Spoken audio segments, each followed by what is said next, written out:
Welcome to Guard Life Flourish. We're your home life or your guard life. The goal is that we flourish. Today I'm super pumped that you guys are here with us. We have Command Sgt. Major Edward Franco. Really glad you're here. Thank you, sir. I appreciate it. I know that you're busy. You got lots of stuff going on, but you made time to be here. Yes, sir. Couldn't thank you enough. I really appreciate it. You've been doing this a while. Command Sgt. Major. How long have you been a Command Sgt. Major now? Oh, geez. Since 2014, so it's like about 9 years now. Good Lord, that's a long time. That's a long No, but before that, if you wouldn't mind, for our viewers, for those who, because you're at the top of the hill. I mean, whether we want to admit that or not, you're at the top of the hill. And there's a lot of soldiers down here that, man, they see you walking around, that's scary stuff. And that's the only thing they know is that uniform and that rank in the middle.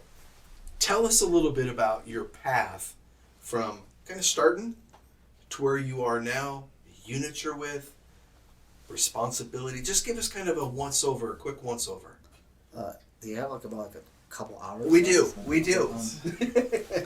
Well, I'll start off with how I began in the military, and it's the humble beginnings back when I was a young little kid in the Philippines. Yeah. I grew up very poor. I remember my mother couldn't buy me any shoes or slippers and whatnot until she met a wonderful man named Tom Filipino. Believe it or not, Filipino is his last name. He's Italian and Irish. Interesting. And he was stationed at Subic Bay. And then 1985 swooped me and then took me to this wonderful land of the free, America. Fantastic. Throughout that time, I grew up in a small town in Rhode Island. And it was a big culture shock for me. Sure. I didn't look like any other kids. I didn't act like any other kids. But one thing that my father told me is like, just be prepared. Just be prepared. And it was rough. Growing up at that young age, during that time back east was, I seemed like I had to prove myself. I was small. I was always small. It always seemed like, and I played competitive sports. I played football, wrestled, baseball, all that stuff. Yeah. But what that taught me was teamwork at a young age, and then working for others, right? And then as we moved forward and moved in Las Vegas, 1992, more challenges happened. I'm sure. And that's the typical thing of young soldiers nowadays, is going through the hardship of going to a different place and trying to find your way. Yeah.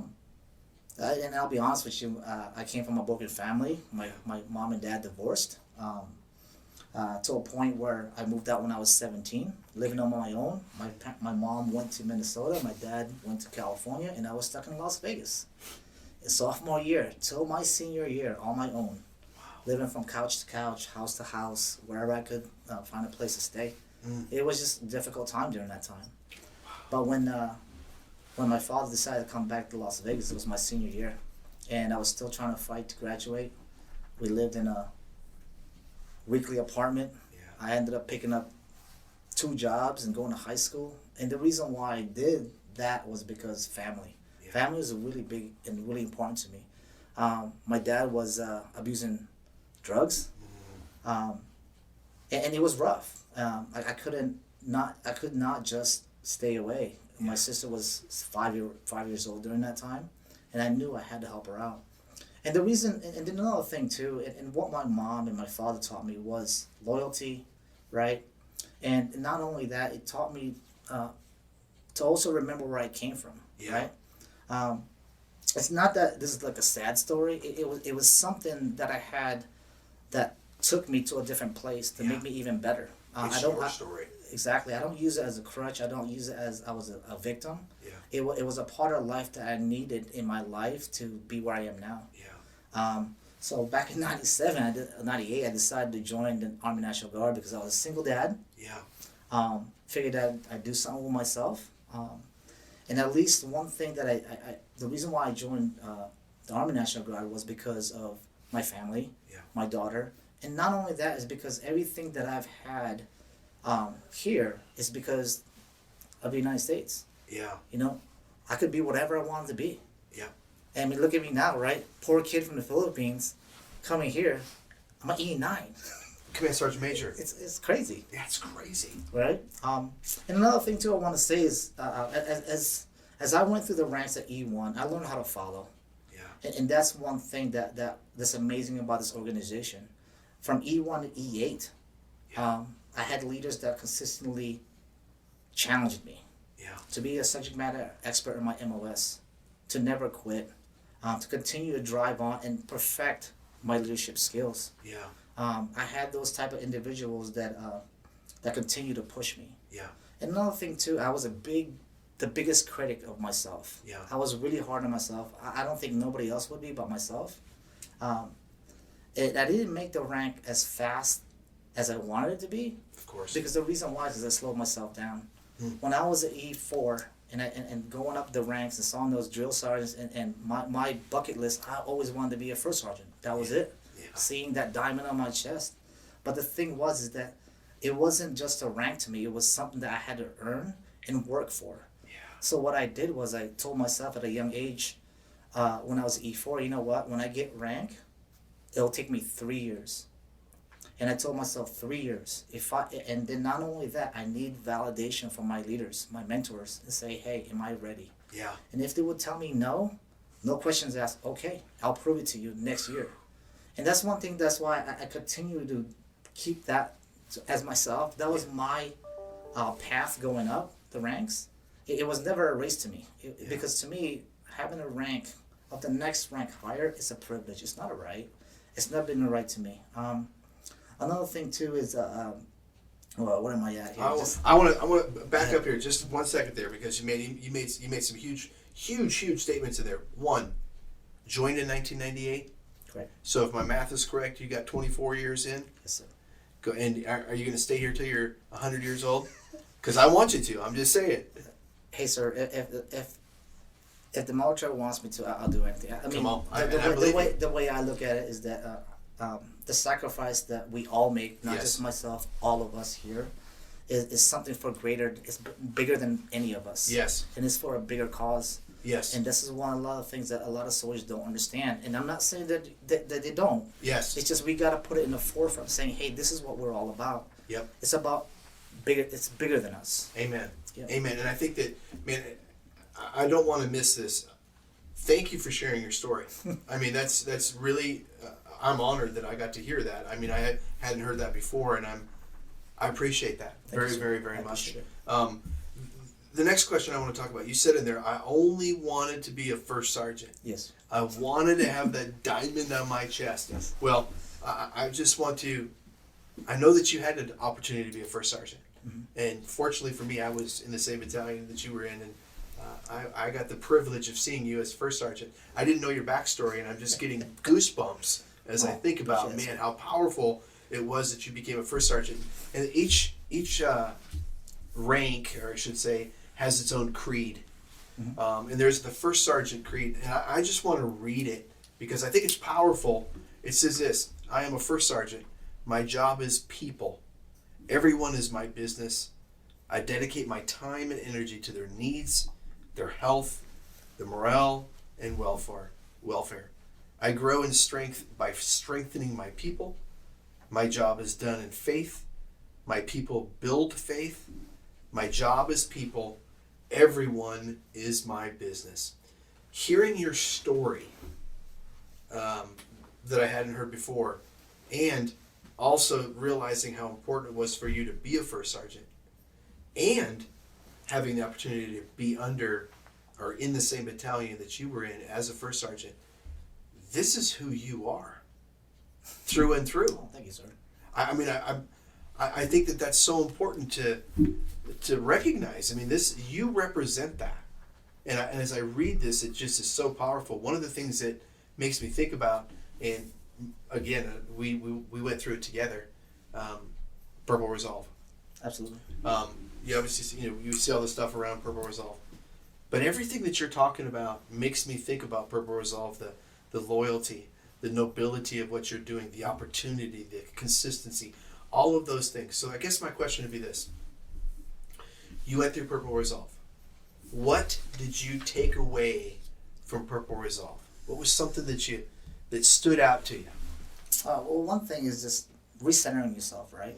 And the thing is that not only that is, you can't take care of anybody if you're not right. I mean, I'll give you an example. I mean, when I was in the signal unit, I would be that leader that stays up for 48 hours, right? Why?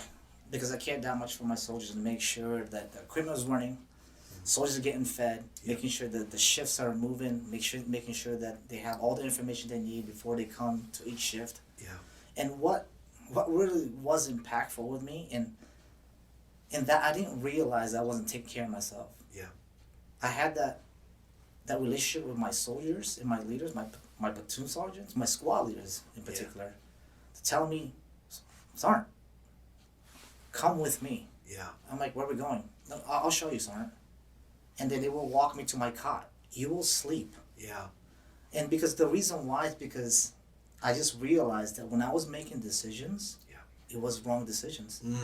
And then soldiers are so smart. Our soldiers are smarter than we think. Yeah. And that they know that sometimes when we're failing as leaders, they need to tell us. Yeah. And then the thing is that as leaders, we need to say, yeah, you are right. Yeah. Instead of just shutting them and just telling them to be quiet. No, I know what I'm doing. Yeah. It's about being humble and understanding that your soldiers care for you as much as you care for them. Yes. And then I really think that, centering yourself and because I think if the more you love yourself, and that does not mean conceited, right? Yeah. The more you love yourself, you'll love others to make sure that they'll also recenter themselves. Yeah. And I think that's what Purple Resolve is all about, is knowing that and bridging that gap in yourself, because it also helps you individuals and everybody around your peer group or even your subordinate soldiers. And I think that, Purple Resolve, fortunately, like I said, we went through it together. You seem excited every day that you were there. I mean, you enjoyed it, the conversations, you wanted to be a part of the conversations, and this is just my opinion, and you can agree, disagree, don't care. I think that you were excited about it because this is what you do on a regular basis. There was really nothing in Purple Resolve that said, this is completely different, but all of a sudden there was a medium, there was something, there was a vessel that held all of the values that you have held for years upon years. All of a sudden, here it was. I'll be honest with you, sir. When I was going through that class, and I thought, gosh, I talk too much? And it came to a point where I told my wife, because she went to the same class as I did, I'm like, hey, am I talking too much or no? It's like, no, you're fine. I'm like, I feel like I'm talking too much. Like, and it was very exciting to me. It was something that I feel like I wanted to share certain things that I've been through, the experiences that I've been through. But not only that, a lot of my soldiers used to tell me, he's like, hey, when you go to Sergeant Major School, do you actually do one of those? Yeah, in my experience, I'm like, okay, you're making fun of me, aren't you? Yeah. You're always talking about something. I'm like, yeah, can't help it. But yeah, because you live what's on your heart. I mean, you've always done that. Okay, so question about Purple Resolve. What does Purple Resolve bring to the table that helps our organization continue on a path to changing climate and changing culture? I really think Purple Resolve, what brings it, and then what we can get out of it is just really just, to me, a big holistic picture is care. Ooh. Right? And to me, it's about love, right? I'll be the first to ask any of my soldiers to tell them, I love you. Yep. I know it's a big deal, right? But the more we say it and the more we're genuine about it, Yep. it makes sense. And it's about conversations. Yeah. A lot of times, and I'm not saying that it happens here, but I'm pretty sure it happens in all other organizations. We don't talk enough. Yeah. We don't talk about, and then I know it's gonna come kind of soft, but we don't talk about our feelings enough, right? Yep. Amen. And putting things on the table and saying what's right and what's wrong. Yeah. And I think this what this course brings to the organization is just being comfortable with yourself, right? Because if you're not comfortable, then I mean we're not gonna communicate. We're gonna miss the mark on everything. Yeah. Question. You remember from Purple Resolve we had impoverished and enriched environments. We talked a lot about them. This is obviously nowhere on our script, but I'm just going for it. Here's the question, and I'm just guessing here. The stories you told me from your younger years, I would say that you were in an impoverished environment. Yes, very. I think, okay, Right. You came to the Guard all of a sudden you felt that this was an enriched environment. Absolutely. Because there was structure, there was organization, there was food. Mm-hmm. You didn't have to worry about clothing. Yep. Because you got the boots and the clothes that you got. Yeah. Here's the question. How does a leader, whether it's an E5, specialist, whatever rank you want to say, how does a leader understand that the potential we have here in the Guard, the Nevada National Guard, to have this enriched environment? Because oftentimes we don't even recognize it. Correct.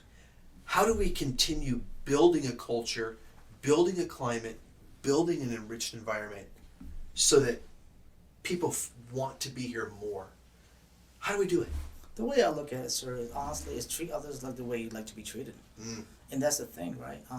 I bring back my past, and I've talked about my past and where I came from. But the thing is, I don't victimize myself. Yeah. I look at it as this is something I don't want to happen in this organization. Yeah. For the folks, for the times that I was alone, I do the opposite here. No, you're not alone. Yeah. And that's the one thing that we need to tell our soldiers, that you're not alone. We're here together. We're here moving forward. Yeah. And we have the same goal. And that's just all of us coming together and just really working it, and then making sure that when we bring soldiers in this organization, we train them, we feed them, and not only that, we give them that voice. Yeah. A lot of soldiers don't feel like they don't have voice here. Yep. And the thing is that the more voice they have, and the more I address it, and the thing is also following through and helping fix it, or showing them how to get to the next goal. Sometimes they need the help just to get Absolutely. there. You said something earlier that I want to go back and just kind of reflect on for a minute. You said, "Hey, we don't talk about our feelings. We don't," and I agree with you. I mean, come on, my office, I do a lot of talking about feelings. I mean, that's kind of my role. But I don't think we do that. And some would say that if we do that, it's a weakness. We can't talk about feelings because it's a weakness. Young leaders, all the way up to commanders, colonels, and all them. How do we? They're watching, saying, "Yeah, Sergeant Major," but how do we do that? How do we talk about feelings? Here it is, sir. And I'll tell you this story, because of course Sergeant Major's always got stories. Come on. I remember I took over a platoon, and then the platoon sergeant before was having a hard time running the platoon, so they gave me at least the opportunity, and to lead this platoon. It took me 3 months to kind of see where everybody's at, how everybody's working together, the type of teamwork that was going on, and it was horrendous. Yeah. The 4th month, I started tweaking a few things here and there, right? Yes, I had to discipline some soldiers, and not only that, right? It's a part of the Army. That's the way we do it. But not only that, though, after I discipline, I explain why. Yeah. And a lot of times we don't do that enough. Yep. Why we do that, Yep. right? And at least from there, even though you messed up, I'm still here with you to make you right. Yeah. Right? And I'm with you, and I'm not gonna let you flounder by yourself. Yeah. Another thing too is when that happened, I remember I asked my soldiers, gather them up after IDT, and I said, "Hey, so how am I doing as a platoon sergeant?" Right? Crickets. Yeah. And I'm like thinking, "Hey, look, you can tell me. I'm a platoon sergeant, and I think we're a family here. Family can say anything to each other. Yep. Tell me how I'm doing." Still nothing. But what kind of got me was, and this is where E7s and NCOs do also mentor officers. Yeah. A young lieutenant, second lieutenant, told me, "Hey, Sergeant First Class, why would you ask that? Doesn't that make you feel? Doesn't that make you look weak?" I'm like, "Absolutely not, sir. I'm showing them all my cards." You're being vulnerable. Yeah, being vulnerable. Come on. Right? That's Yeah. it. And I think that comes. It's a big deal to soldiers, seeing that you're just not this hardcore NCO. Yeah. That you have feelings. Yes. Soldiers will follow you more if they can see you inside, not what's right here. I've never ran and never led with this rank. I led with this and this. And that's what we need to do. And the thing is you lead by example doing so, and I appreciate that. Thank you, sir. I think that I got the sign that we're coming to the end. I don't know if you saw, but I'm getting and I have like 16 more questions. But here's a question that I want to just give to you. You had a number of years doing things. You've seen leaders come and go. You've seen good leaders come and go. You've seen climates change, all of that, cultures change.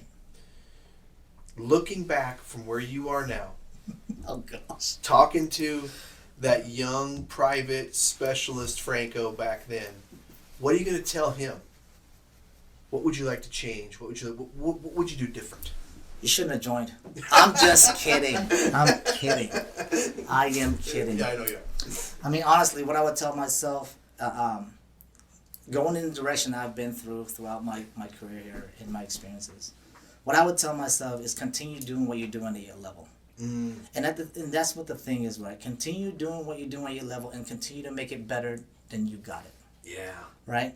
Because at the end of the day, it's like, as you go higher in leadership, you're going to influence more. Yeah. You're going to continue to influence more, and you're going to make better changes for soldiers, bigger opportunities to change for the betterment of the soldiers. Sometimes we tend to forget those things, right? Yeah. And not only that, then continue to trust first. Yeah. Always trust first. Don't have a wall. Continue not having that wall. Yeah. Continue to build that trust first. And I think moving forward, that's what honestly what I would tell myself. And yeah. That's awesome stuff. You said so many cool things. I mean, we are at the end now, so I have to try to wrap this up. But I don't know how, because it's really cool. I heard you talk about vulnerability. I heard you talk about nobility. I've heard you talk about courage. I've heard you talk about self-reflection. There's so much stuff that you've given us today. Thank you. I mean, it's really cool. I look forward to doing this again sometime, because maybe we'll get to the other 17 questions that I had, you know? I'll be prepared next time. You know, yeah, whatever. You're already well prepared. Hey, thank you for being here today. Thanks, sir. I appreciate it. From all of us here at Guard Life Flourish, man, we're just thankful that you joined us today. And if you like what you heard, give us a like. If you haven't subscribed yet, make sure you hit that subscribe button, because we got some more stuff coming out in the future. If you have questions, you have comments, leave them in the comment section. We'd love to get to whatever you got going on, so that we can visit that and grow stronger each and every day. But from myself, Sergeant Major Franco, the Guard Life Flourish team, thank you for being here. And until next time, be safe. Awesome. Clear?